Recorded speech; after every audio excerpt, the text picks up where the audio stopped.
I look at a herd and I see the interaction between the mother and the baby. I look at a herd and I see the interaction between a sister and the brother, between the father and the mother.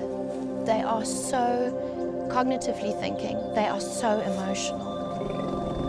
They process thought like we do. They process emotions and feel emotions like we do. And I think they're the greatest example for humanity to actually look at an animal and go, they are here to teach us a lesson. How can we not but treat them right? Welcome to the Elephant Ignite expedition. I hope you enjoy your stay.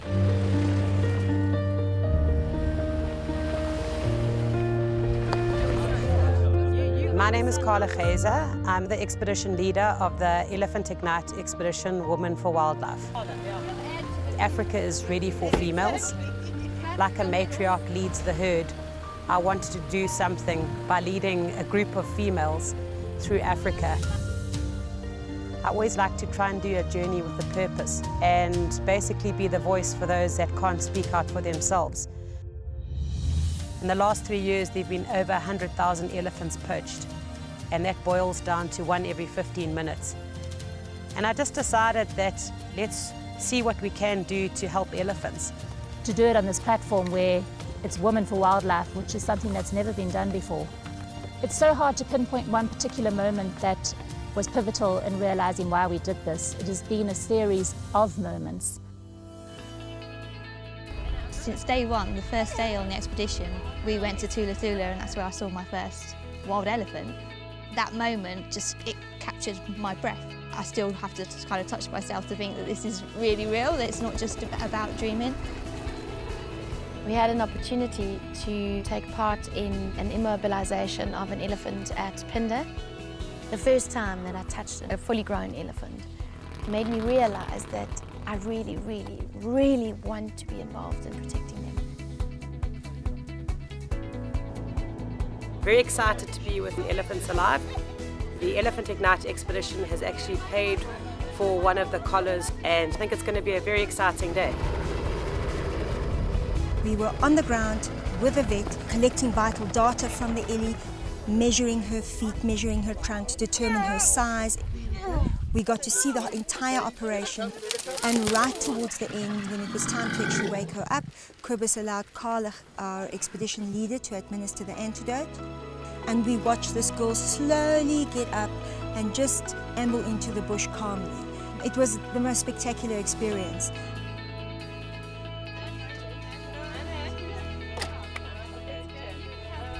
This morning we are going to drive through the Kruger Park all the way to the ferry.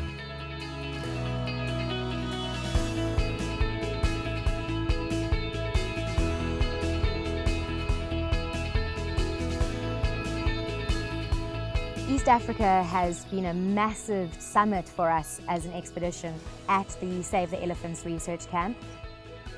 We get a call from the team to say that they'd found a female elephant who'd been illegally killed, and alongside it 2 now orphaned young elephants. This young Ellie weighed almost 450 kilograms. It took 8 grown men and myself to try and lift her into this helicopter. She's so big that the doors don't actually close, so she's going to have to fly with her legs half hanging out and strapped up. It was really just the most intense experience.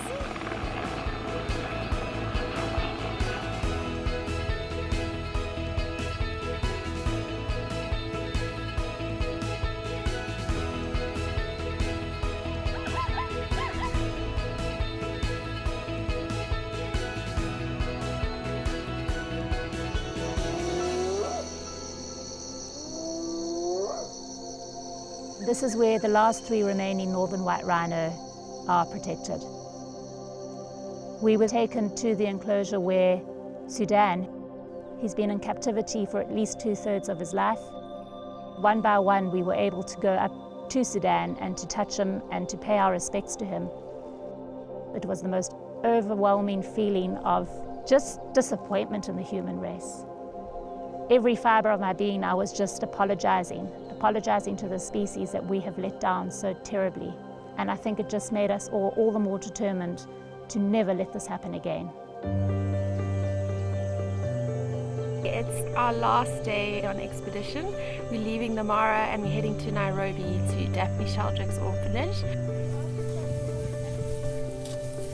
The best part is when the Ellies start running towards you for their bottle feeds. I think that is probably one of my most exciting moments in the whole thing, when they just run towards you and you just see the excitement of these little things. Is just so cute.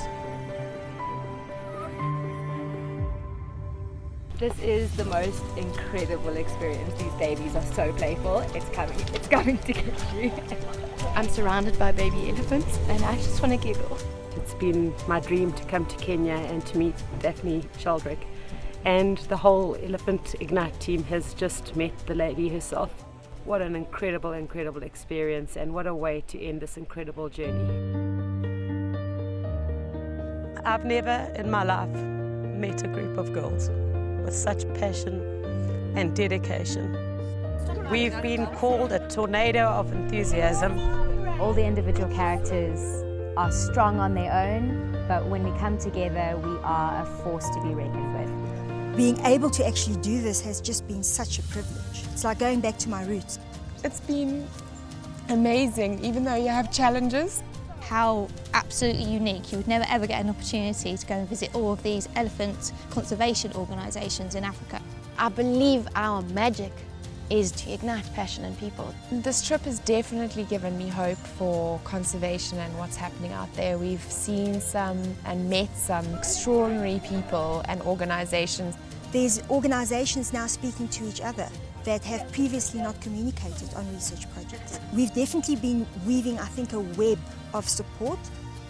I truly believe at the end of this expedition, the greatest thing I've learned is that we can live in harmony with elephants. It's about hard work, it's about education, and it's about showing that there is a way we can do it. We've set out to try and make a difference, and our journey has definitely been one of courage, hope and love.